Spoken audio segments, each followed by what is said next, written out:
So welcome everybody. Thank you very much for joining me today. You're here at the fourth talk in a series of 4 talks on trials using cohorts, guidance on design, analysis and reporting with real-world examples. So off we start. So my name is Clare Relton. I work at the Pragmatic Clinical Trials Unit at Queen Mary University, London, in the Institute of Population Health Sciences. And this is the 4th one in a series of talks on ethics of trials within cohorts. So let's start again with inefficiency. There is a lot of it, as we know, within our current system for conducting trials and producing evidence, which wastes participant goodwill, time and resources, and is a practical and also an ethical issue. So we're going to be exploring the ethical issues with regards to our current system and how we can make our system more efficient for everybody from every perspective. So, short overview of the talk today. I'm going to talk firstly about the trials within cohorts approach, the TWICS approach, and then I'm going to talk briefly about the new consort routine reporting guidelines. And then I'll talk about 4 different approaches to inform consent: standard approach, emergency care, minimizing expectation approach, and the stage consent approach. We'll finish by talking about approaching ethics committees and a quick summary of what we've learned. So somebody being approached in a research setting, most often they're approached when they're seeking treatment or considering treatment, and they have a number of questions that they have to handle. So they're given some information, and then do they consent to take part in research? Do they consent to be observed? There's going to be these people looking at my data. They're going to be asking me perhaps to fill in surveys. And gosh, actually my clinician is asking me to take part in research because it appears that they don't know what the best treatment is.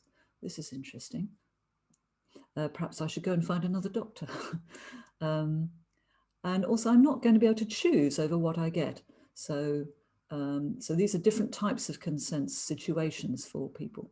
And then with double-blind placebo randomized controlled trials, we actually also have to consent to be in a scenario where we are potentially going to be deceived as to what we're going to be getting. So this scenario, the confusion that's created by the standard fully informed consent approach to taking part in randomized controlled trials was one of the things that drove us to rethink how pragmatic randomized controlled trials are designed. So in 2010, myself and my supervisor, Professor John Nichol, and David Torgerson and Alicia Okerhorn published this article called Rethinking Pragmatic Randomized Controlled Trials, introducing the cohort multiple RCT design, which is now known as the trials within cohorts design. So the key features of this approach: large observational cohort, people with a condition of interest, regular measurement of outcomes over time. And this provides the capacity not just for a single trial, but for multiple trials. And then for each trial, we identify those that are eligible within the cohort from the data that we have about the cohort. And then we randomly select some of the eligible patients to be offered the intervention and compare their outcomes with those receiving usual care. The last key feature of the TWICS design, as we published it in 2010, was that we said that the last key feature was patient-centered consent. And what we said was that the process of obtaining patient information and consent aims to replicate that is found in real-world routine healthcare, where patients are not, or very rarely, told about treatments that they will not receive, nor are patients told that their treatment will be allocated by chance. They're possibly told that you have been randomly selected, or we're not sure which one shall we go for, but actually being told that their treatment in the future will be allocated by chance is a rare occurrence in routine care. So more recently, 11 years later, just last month, there's a new consort extension for the reporting of randomized controlled trials conducted using cohorts and also routinely collected data, which we now are calling consort routine. So this is led by Linda Quackenboss and Professor Brett Toombs over in Canada. And this is an extension to existing consult guidelines. So this looks at how we report trials in cohorts, i.e. groups of individuals collected for the purpose of conducting research, but also trials conducted using routine data, which is collected for purposes other than research or without a specific a priori research question developed. For example, electronic health records, registries, or administrative databases such as government, private health insurance databases, or even social care or education databases. So as we know, these types of routine data sets are being used more and more for trials. I think over 50% of NIHR funded trials now say that they are going to be using routinely collected data as part of their trial, part of their study.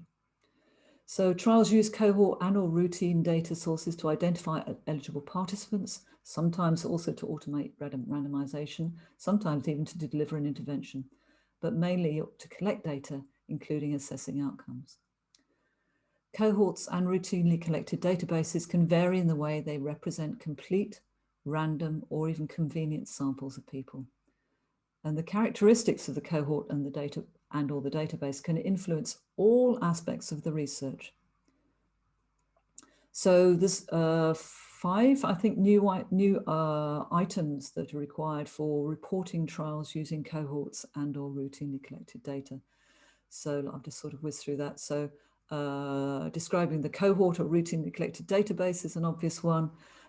Describing the eligibility criteria for participants in the cohort or routinely collected database.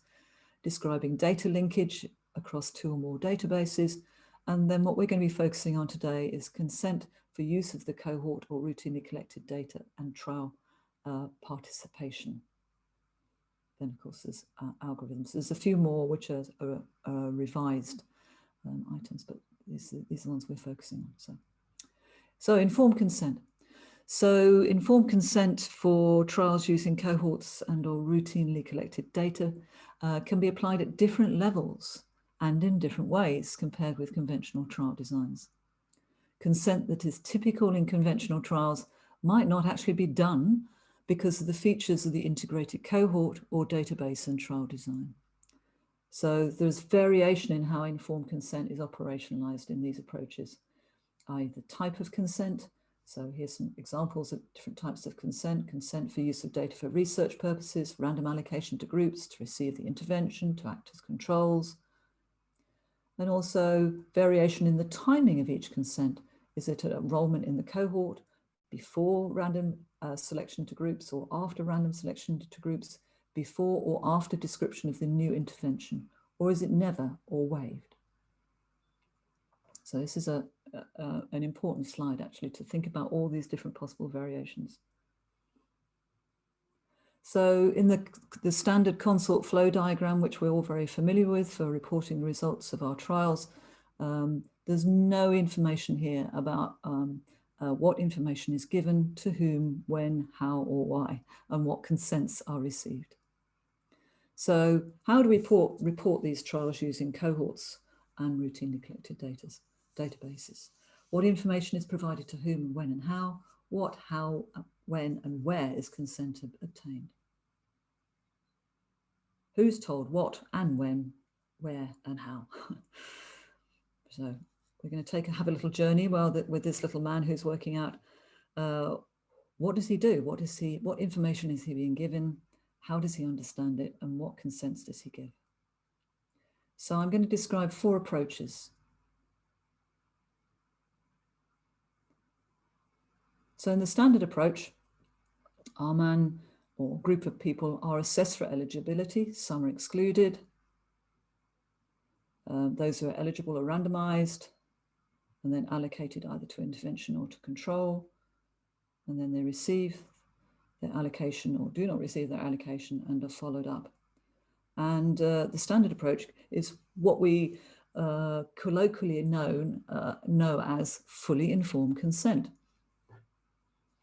But we know from our earlier slide that actually giving all this information up front provokes a lot of uncertainty for the patient. We know that this standard approach has big challenges, and we know that 50% of trials still fail to recruit to time and target. And we hypothesize that this confusion around the standard that's created by the standard approach to informed consent is one of the factors which is leading to this issue we have that's chronic with regards to recruitment to trials. So let's have a look at in the emergency care approach to trials, to informed consent for trials.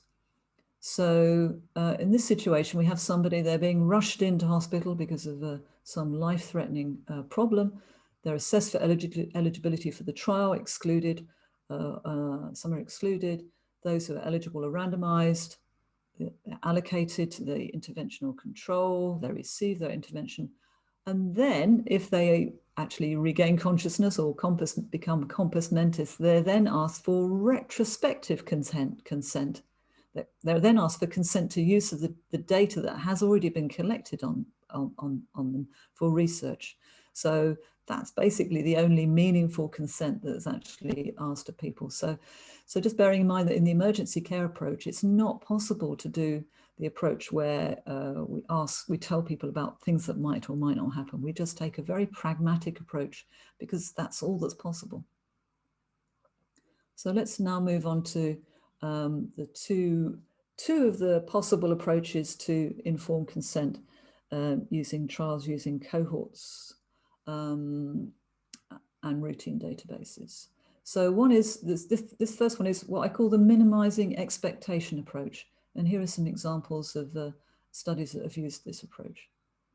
So we have our person and we seek consent from them for the use of data for research purposes. We state what those purposes are. Maybe, over the next 5 or 10 years, we're doing research into chronic kidney disease or cancer or ADHD. Can we use your data for research purposes, i.e. not for your clinical care, but for purposes other than that? You might also ask for other types of consents, e.g. consent for contact for research purposes. Can we actually also come back to you and talk to you and ask you various questions about different types of research that we might want to you to take part in. So those who consent are assessed for eligibility. Those who are eligible are randomized, allocated to the intervention, allocated to the control. Those who are allocated to the intervention, which is other than usual care, so the non-normal intervention, not the control, not the treatment as usual, but the experimental intervention. At that point, after allocation, they are asked for their consent to receive the experimental intervention. So it's only those people who are allocated to something non-standard who ask for consent, who are informed about and ask for consent to receive the experimental intervention. And those who are allocated to control are not informed about an intervention that they aren't going to be offered or received. So this approach we actually used in a population-based cohort called the Yorkshire Health Study, where we were recruiting originally. When we went to ethics committee, we stated we were planning to recruit at least 20,000 people. We were planning to conduct hopefully up to 5 trials if possible with that group. But we estimated that the number of people who would actually be in those trials in total who would be offered something other than usual care would run to just hundreds rather than thousands. So we argued with our argument that we put to the ethics committee was that actually, why is it really ethical to tell 20,000 people about treatments that they might, where maybe only a few hundred would actually be offered them?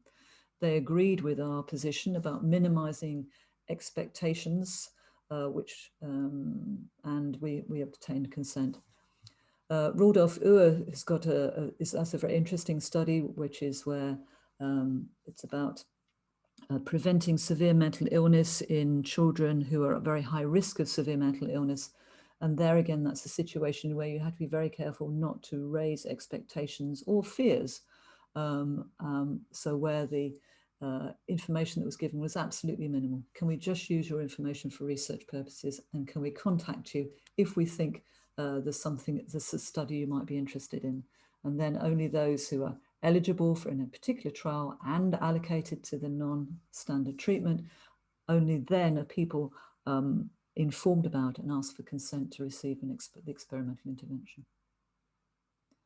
And of course, because we're using this trials using cohorts and routinely collected databases approach, we can still continue to observe those who are not eligible for the trial.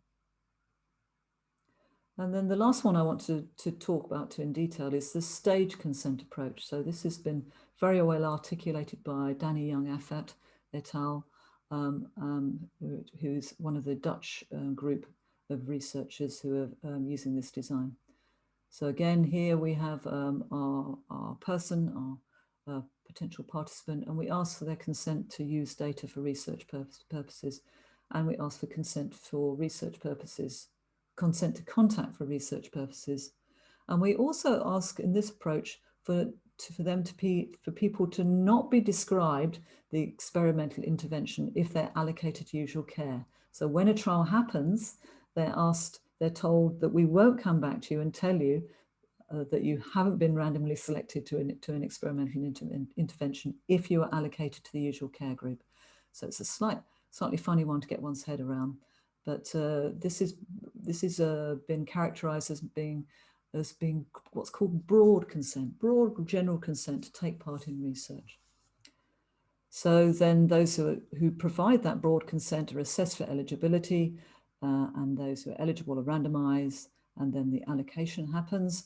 Those who are allocated to the intervention are then asked and asked about and asked to give consent to receive the experimental intervention. And this is what we call a specific consent, or it's like a clinical type consent. And of course, those who are allocated to control are not informed about the intervention. So that's the stage consent approach. So is it ethical? So when we started using this design, we had various symposiums and meetings, and as researchers in the UK and abroad started using the design, we started to get together and compare notes. And at the first symposium, there was a lot of interest in what was going on. We could see there was quite a lot of variation, but almost every discussion ended with the question, with us all looking at each other saying, well, is this ethical? Is this ethical? So we thought, okay, let's have a symposium and let's actually really try and rattle through this question and see if we can get some answers with regards to, is it ethical to do this non-standard approach? So that's approaches 3 and 4. The minimizing expectation approach and the stage consent approach. So we held a symposium where with the aim of sharing key perspectives on the design from patients, clinicians, trialists, bioethicists, and ethics boards. So we had people from professors of bioethics from both sides of the Atlantic and key members of the regulatory authorities from the HRA and the MHRA. We had a 2-day discussion on how TWICs relate to the current ethical framework, and we had a lovely forum to discuss and debate ethical issues. So if you go to this webpage on the TWICs website, you will find there's actually all the videos, all the PowerPoints from the whole 2 days are there. So it's quite a glorious list of wide-ranging discussions about ethics. So that's, if you're wanting to find out more information, I would urge you to go there. So briefly, I'll just talk about, well, what do we know about what patients think of this? I mean, there are many different perspectives, but what do patients think? So over in the Netherlands, the Utrecht Medical Center Hospital, University Medical Center in Utrecht has been setting up a trials within cohorts or TWICs infrastructure since about 2011. And they have now got 10 different cohorts for 10 different types of cancer. And these are the numbers of patients who have given broad consent for randomization. And this is the proportion of those approached who've given broad consent for randomization. So as you can see, it's quite high. So these are the ones that, this one actually has become a national cohort. It originally was just a hospital-based cohort, and now this is a national trials within cohorts approach to testing interventions for rectal cancer. So pretty high uptake. So the group, the Utrecht gang, have been doing some really interesting research, talking to patients, trying to understand what their experiences are of this approach. So Danny Young-Afat led this piece of research where he asked people, did you give broad consent for future randomization? And he asked people after the end of the trial, what could people remember? And here we can see that most people remembered, but not everybody. And some people thought that they didn't. Some people thought they weren't sure.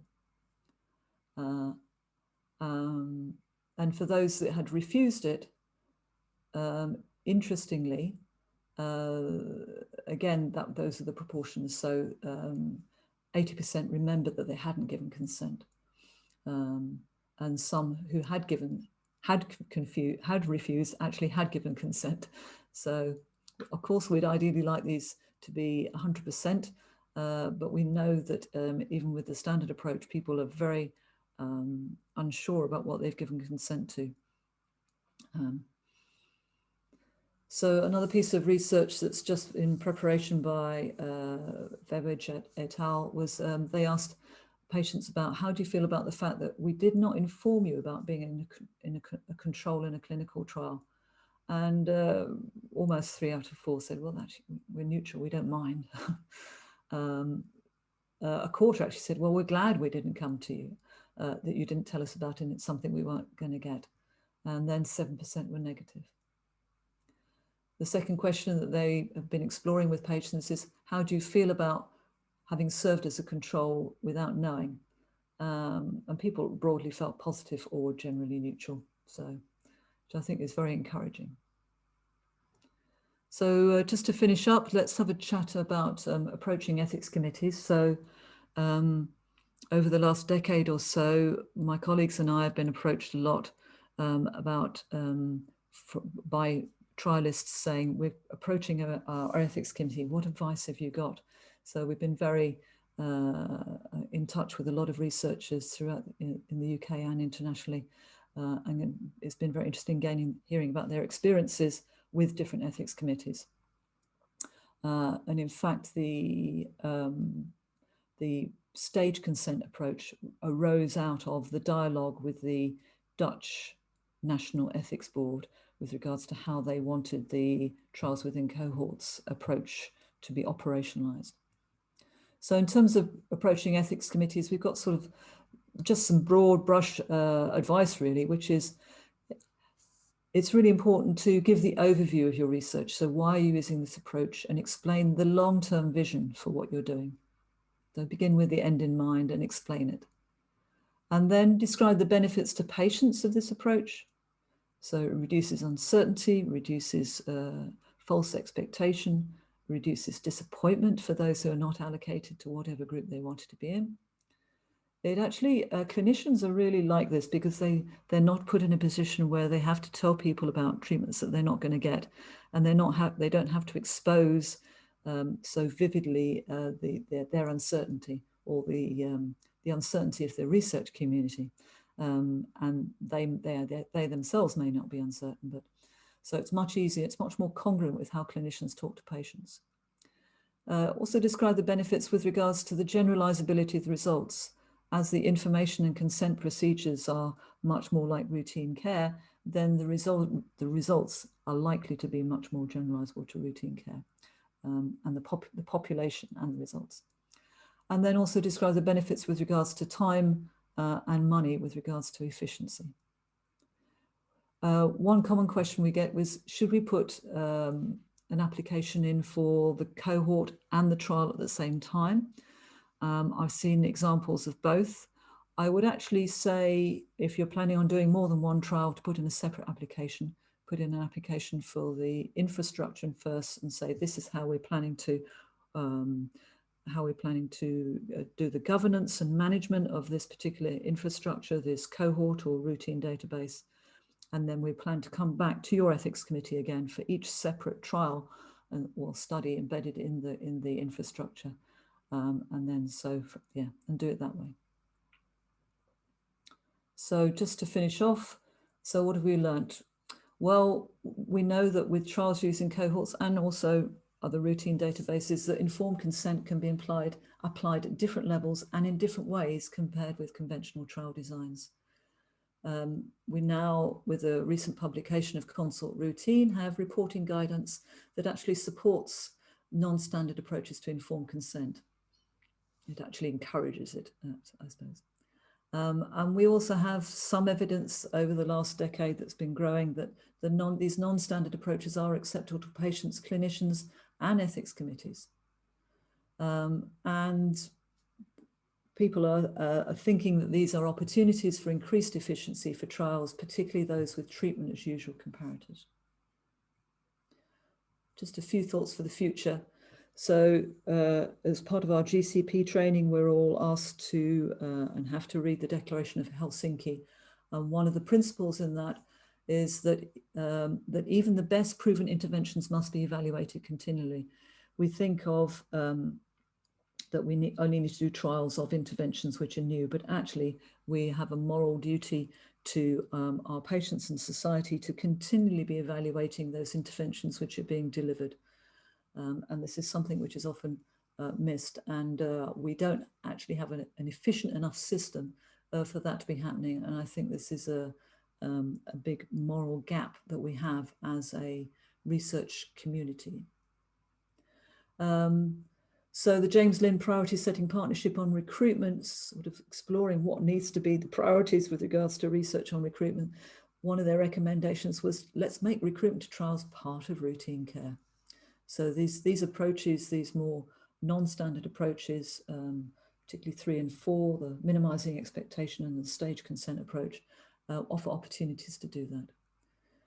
Also, I think we need to take a stand back and actually think about how the media and public report trials.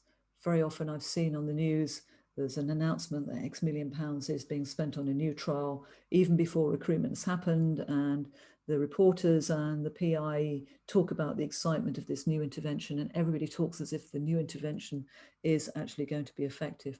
Yet we know that actually 4 out of 5 trials have a negative result.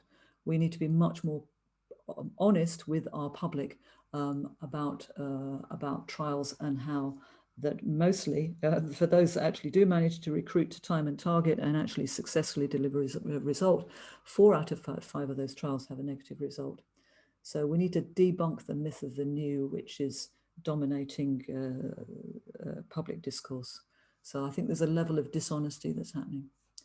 And we also need to get rid of this idea of fully informed consent. I spent many weeks trying to find the word fully informed consent in the Declaration of Helsinki and the International Clinical Guidelines on Good Clinical Practice, and it is not there. So that's just something that's come up in common parlance. Fully informed consent is absolutely relevant for double-blind, placebo-randomized controlled trials, where participants need to know that if they enter into the research, they are going to be that they may be routinely deceived, but it's not appropriate for trials with treatment as usual comparators. What we do need is information that is relevant and adequate and fit for purpose. So some references here. If people want, we can send the slides around. Thank you very much for listening. So if you've got any questions, please do ask.